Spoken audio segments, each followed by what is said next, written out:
Okay, you guys, the time has come for me to finally try for a full day wear La Belle et l'ocelot from Salvador Dali. How did I do on the pronunciation today? La Belle et l'ocelot. That is a mouthful.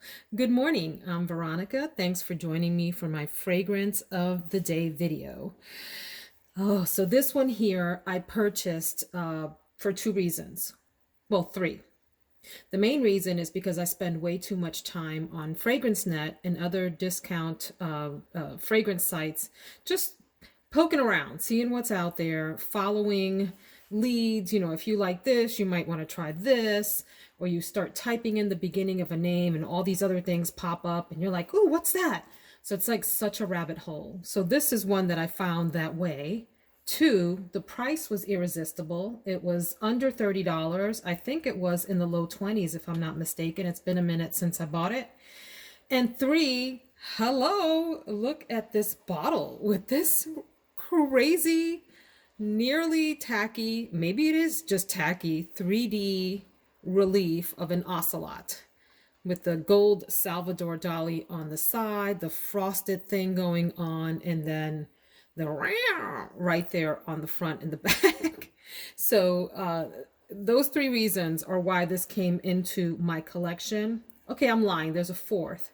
When I checked out the reviews on Fragrantica, people were referring to this as a hidden gem, one that no one's talking about. And they said that it smelled a little bit like cocoa from Mademoiselle. So I was intrigued because I really do like cocoa. Cocoa is one that I had to get used to. When I first sniffed it, I thought it was just rowdy. It was really rowdy, in your face, loud and weird.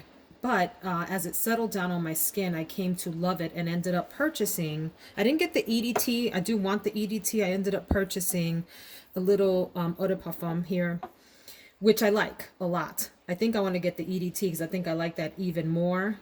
So let's talk a little bit about this La Belle et l'ocelot, which I'm trying to figure out what that means. It seems like the translation is literally the woman that is an ocelot. Is that right? If you speak French, did I get that correct? The woman that's an ocelot.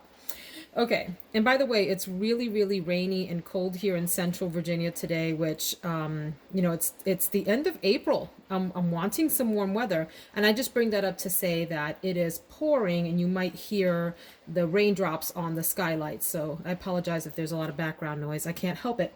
But anyway, this one here at the top has Artemisia, which I had to look up what that smells like because I've seen it now in a number of perfumes and have just been too lazy to check out what that smells like. And I learned that it is bitter and it is green, and that now makes a lot of sense for how it plays out in this fragrance as well as others. You do get some greenness right at the top there, and it is a little bitter on the opening. It also has that sweet juiciness and vibrancy. Is that a word? Did I just make that up? The vibrant vibe of mandarin orange mixed together. It's a little bit scratchy on the opening where you're like, ooh, what did I get myself into? It even comes across quite animalic on the opening, maybe even to the extent of smelling a little bit, hang with me here, a little bit like cat urine. However, once this starts to settle, and it happens quickly, I would say within 10 minutes, it mellows out. And those top notes start to mix into me with the middle. And in the middle, you get osmanthus, which gives you like an apricot sort of scent.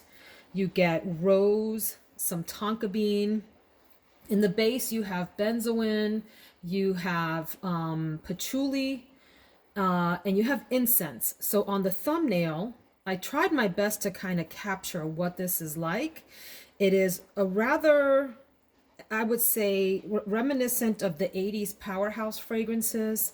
And there's something about the way that this is composed that reminds me of those. So it's got that sort of animalic surround to it. Opening is harsh on the animalic thing, right? well, maybe not harsh, but you get it there. And then as it settles down, it's still in the background, like in the background of the fragrance, but those other notes start to come through, mellow out, and really sort of bloom for you. It does remind me, oh, so let me go back to the thumbnail. In the thumbnail, you see an attempt to capture like the darkest colors of a sunset.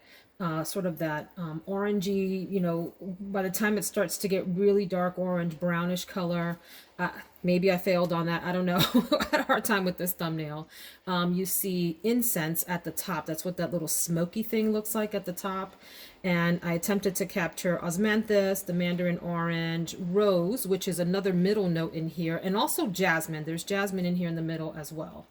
So that's what's happening on the thumbnail, and the scene that I'm trying to sort of evoke for you is a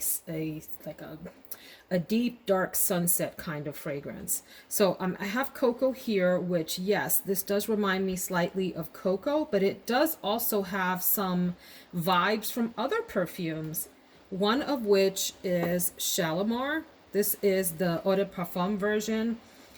If you think about the smell that Shalimar leaves in a room, not like the most powerful part of the Shalimar, but sort of the vapors off of it as someone's walking by, the sillage, if you will. The little bit of that is in this labelleetl'ocelot. Hope I'm saying that correctly. Otherwise, I feel like a total fool.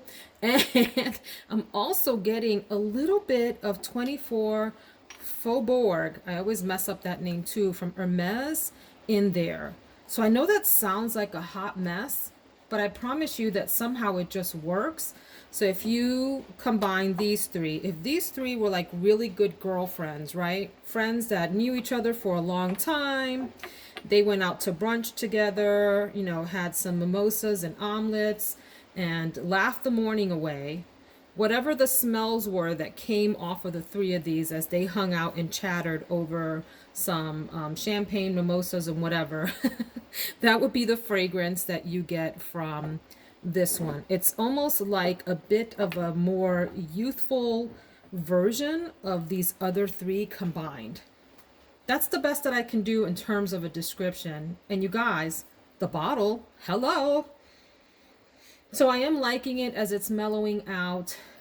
It's even becoming a little bit cleaner as it has a chance to just sit on my skin and develop and bloom. In fairness, I don't know if that's also because I just showered and sprayed it on. So maybe I'm getting a little bit of that freshness coming through with this.